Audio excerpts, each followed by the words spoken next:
নমস্কার বন্ধুরা, আজ আমি শীতের সবজি ওলকপি দিয়ে দারুণ টেস্টি মুখরোচক একটি রেসিপি শেয়ার করব, যার স্বাদ সারা জীবন মুখে লেগে থাকবে।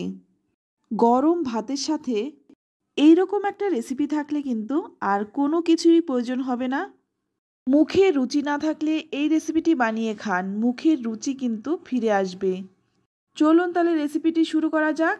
প্রথমেই দেখুন, এখানে আমি দুটো ওলকপি আর একটা আলু নিয়েছি। এবার ওলকপি আর আলুটাকে ছোট ছোট টুকরো টুকরো করে কেটে নিয়েছি। আমি এখানে ছোট ছোট টুকরো করে কেটেছি, আপনারা কিন্তু আপনাদের পছন্দ মতো কেটে নেবেন। এবার দেখুন, অপর দিকে একটা কড়াইয়ের মধ্যে কিছুটা জল গরম করে নিয়েছি। এবার এই গরম জলের মধ্যে দিয়ে দেব কেটে রাখা ওলকপি আর আলুটা। এবার এর মধ্যে দিয়ে দিচ্ছি 1 চামচ লবণ। লবণটা দিয়ে এবার ভালো করে একটু মিশিয়ে নেব। তো বন্ধুরা, এই রেসিপিটি যদি একবার খান এর স্বাদ কিন্তু সারা জীবনেও ভুলতে পারবেন না। এবার একটা ঢাকা দিয়ে সেদ্ধ করে নেব। এটা কিন্তু 10 মিনিটের মতো খুব ভালো করে সেদ্ধ করে নিয়েছি। এর থেকে বেশি সেদ্ধ করবার প্রয়োজন নেই। এবার জল থেকে তুলে নিচ্ছি। তো সবগুলো তুলে নিলাম। অপরদিকে কড়াই গরম করে নিয়ে এখানে নিয়ে নিলাম 2 চামচ কালো জিরে। কালো জিরেটা হালকা করে একটু ভেজে নেব। কালো জিরে কিন্তু খুব বেশি ভাজা যাবে না, নইলে কিন্তু পুড়ে তেতো হয়ে যাবে। এতে করে কিন্তু রান্নার স্বাদটাই নষ্ট হয়ে যাবে, তাই জাস্ট একটু শুকনো খোলায় গরম করে নিতে হবে। তো দেখুন, কালো জিরেটা ভেজে তুলে নিলাম। তারপর শিলপাটা একটু গুঁড়ো করে নিচ্ছি।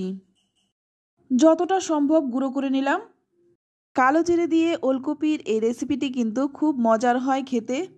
এবার ওই কড়াইয়ের মধ্যেই দিয়ে দিচ্ছি 2 চামচ সর্ষের তেল। আর রান্নাটা কিন্তু অবশ্যই সর্ষের তেলে করবেন। আর রান্নাটা সর্ষের তেলে করলেই কিন্তু খেতে বেশি ভালো হয়। এবার এই সেদ্ধ করে রাখা ওলকপি আর আলুটা ভেজে নেব। খুব ভালো করে লালচে রং ধরিয়ে কিন্তু ভেজে নিতে হবে। এর মধ্যে দিয়ে দিচ্ছি সামান্য একটু হলুদ গুঁড়ো।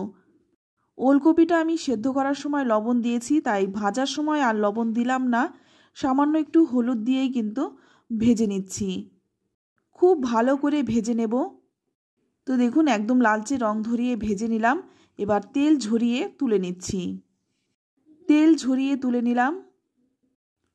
এবার ওই তেলের মধ্যেই বাদবাকি রান্নাটা করে নেব। এর মধ্যে দিয়ে দিচ্ছি থেতো করে রাখা 10-12টা রসুনের কোয়া। তো বন্ধুরা, আমি জানি না এইভাবে আপনারা কখনো রান্না করে খেয়েছেন কি না। না খেয়ে থাকলে একবার রিকোয়েস্ট করব বানিয়ে খাওয়ার। একটু ভেজে নিয়েই এবার এর মধ্যে দিয়ে দিচ্ছি 5-6টা চেরা কাঁচা লঙ্কা। ঝালটা কিন্তু এই সময় দিয়ে দেবেন, যার যতটা ঝাল পছন্দ। তবে এই রান্নাটা কিন্তু একটু ঝালঝালি খেতে ভালো লাগে। এবার এর মধ্যে দিয়ে দিচ্ছি 2টো কুচি করে রাখা পেঁয়াজ। আমি 2টো মিডিয়াম সাইজের পেঁয়াজকে কুচি করে দিয়ে দিলাম। এবার এই পেঁয়াজটাকে ভালো করে একটু ভেজে নেব। একটু নেড়েচেড়ে নিয়ে এর মধ্যে দিয়ে দিচ্ছি স্বাদমতো লবণ আর দিয়ে দিচ্ছি সামান্য একটু হলুদ গুঁড়ো। লবণ আর হলুদ গুঁড়োটা দিয়ে পেঁয়াজটাকে একটু ভালো করে লালচে রং ধরিয়ে ভেজে নিলাম। এবার এর মধ্যে দিয়ে দেব ভেজে রাখা ওলকপি আর আলুটা। তারপর ভালো করে মিশিয়ে নেব। এই মশলাগুলোর সাথে ভালো করে 2 মিনিট ভেজে নেব। তো দেখুন, একটু ছাড়া ছাড়া লাগছে, এর জন্য এখানে আমি দিয়ে দিচ্ছি সামান্য একটু জল, যাতে করে মশলাটা খুব ভালো করে ওলকপির গায়ে মিশে যায়। সামান্য একটু জল দিয়ে তারপর ঢাকা দিয়ে 10 মিনিট রেখে দেব। অবশ্যই গ্যাসের আঁচটা লো টু মিডিয়ামে রেখে। তো দেখুন, 10 মিনিট পর ঢাকনাটা খুলে নিলাম। এবার এর মধ্যে দিয়ে দিচ্ছি 1 মুঠো ধনেপাতা। ধনেপাতা হাতের কাছে না থাকলে নাও দিতে পারেন, তবে ধনেপাতা দিলে কিন্তু খেতে ভালো লাগে। ধনেপাতা দিয়েও কিন্তু আরও 2-3 মিনিট ভালো করে কষিয়ে নিচ্ছি। আর এখন দেখুন, একদম গা মাখা হয়ে গেছে। এবার এর মধ্যে দিয়ে দেব ভেজে গুঁড়ো করে রাখা কালো জিরেটা। তবে কালো জিরে দেওয়ার সময় গ্যাসের আঁচটা একদম কমিয়ে দিতে হবে। তারপর 2 মিনিট একটু ভালো করে নেড়েচেড়ে ভেজে নিতে হবে। কালো জিরে আর ওলকপির এই রেসিপিটি যদি আপনারা একবার বানিয়ে খান, বারবার কিন্তু এভাবে বানাতে মন চাইবে। তো ভালো করে নেড়েচেড়ে এবার গ্যাসের আঁচ বন্ধ করে 10 মিনিট স্ট্যান্ডিং টাইম রেখে দেব। 10 মিনিট পর দেখুন ঢাকনাটা খুলে নিয়েছি, আর এখন কিন্তু একদম রেডি।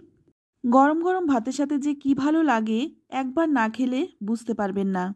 তাই রিকোয়েস্ট করব, একবার অন্তত বানিয়ে খান। আর এটা কিন্তু গরম গরম ধোয়া ওঠা ভাতের সাথে খেতে অসাধারণ লাগে। তো বন্ধুরা, রেসিপিটি কেমন লাগলো অবশ্যই কমেন্টে জানাবেন। ভালো লাগলে লাইক শেয়ার করতে একদম ভুলবেন না। আর আপনি যদি আমার চ্যানেলে নতুন বন্ধু হয়ে থাকেন, চ্যানেলটা সাবস্ক্রাইব করে নেওয়ার অনুরোধ রইল। আজ এই পর্যন্ত, আবারও দেখা হবে অন্য কোনো নতুন রেসিপিতে।